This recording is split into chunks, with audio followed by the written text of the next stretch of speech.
Hi అండి, welcome back to our channel. ఈరోజు recipe వచ్చేసి దొండకాయ ఫ్రై అండి. అది ఎలా చేయాలో దానికి కావాల్సిన ఇంగ్రీడియంట్స్ చూద్దాము. చూడండి, దొండకాయ ఫ్రైకి ముందుగా మన పల్లీలని ఒక 2-3 స్పూన్ ఆయిల్ వేసుకొని ఇలా పల్లీలను వేయించుకోవాలండి. చూడండి, పల్లీలు మంచిగా వేగాలి. వేగిన తర్వాత మనం ఒక ప్లేట్లో తీసుకోవాలి. సరిపోతుందా? చాలా సరిపోతుంది. ఓకే, చూడండి పల్లీలు వేగాలి. ఇలా వేగిన తర్వాత మనం ఒక ప్లేట్లో తీసుకున్నాం కదా, ఇప్పుడు అదే ప్యాన్లో మనం దొండకాయ వేసుకోవాలి అన్నమాట.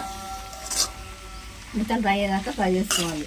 ఓకే, ఇదంతా ఇప్పుడు వాటర్ అంతా పోయి అంటే ఇవి దొండకాయలో వాటర్ అంతా పోయి లైట్ కలర్ వస్తుంది కదా, డ్రై రోస్ట్ అయ్యేదాకా మంచిగా ఫ్రై అయ్యేదాకా చేసేసుకోవాలన్నమాట.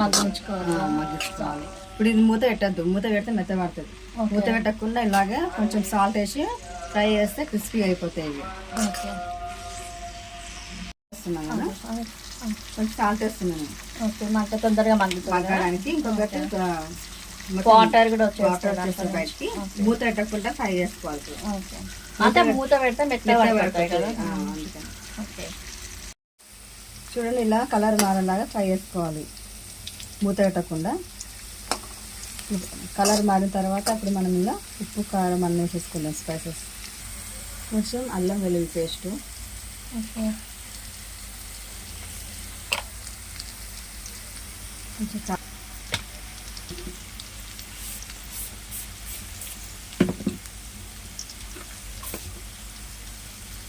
ఉప్పు చూసి వేసుకోవాలి. ఉప్పు కారం అల్లం పేస్ట్, పసుపు, ఇప్పుడు ధనియా పౌడర్, కొంచెం ధనియా పౌడర్,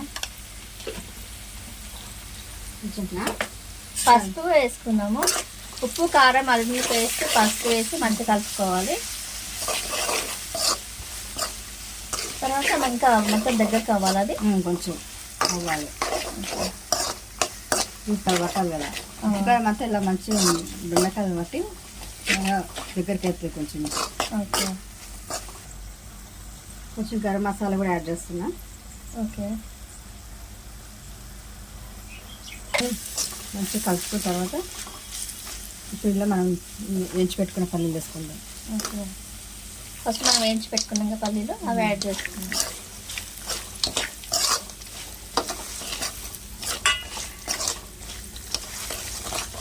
ఇది రైస్లో కూడా బాగుంటుంది మామూలుగా తినచ్చు. తినాలనుకుంటా ఎవరు ఇష్టం అంటే ఇక కొంతమంది ఇష్టపడితే కొంతమంది ఇష్టపడదు. ఈ సైడ్ డిష్ పప్పు సాంబార్కి కానీ టమాటా పప్పు అలా రసంలకు కూడా బాగానే ఉంటాయి కదా, బాగుంటుంది. ఓకే, చూడండి ఇలా మంచిగా ఫ్రై చేసుకోవాలి. ఇలా చేసుకున్న తర్వాత మనం ఇప్పుడు సర్వింగ్ బౌల్లో తీసుకోవాలి. కొత్తిమీర వేసి ఫ్రై చేస్తున్నా. 1 minute అయిపోయింది, రెడీ టు ఈట్ అండి. సర్వింగ్ బౌల్లో తీసేస్తాను. ఇప్పుడు దొండకాయ ఫ్రై రెడీ అయింది. చూడండి ఎంత బాగుందో, కలర్ఫుల్గా, టేస్టీగా. లైక్ చేయండి, షేర్ చేయండి, సబ్స్క్రైబ్ చేయండి, బెల్ గంటని గట్టిగా కొట్టండి. ఒకసారి ట్రై చేసి ఎలా ఉందో మాకు కామెంట్ రూపంలో తెలియజేయండి. బాయ్ అండి.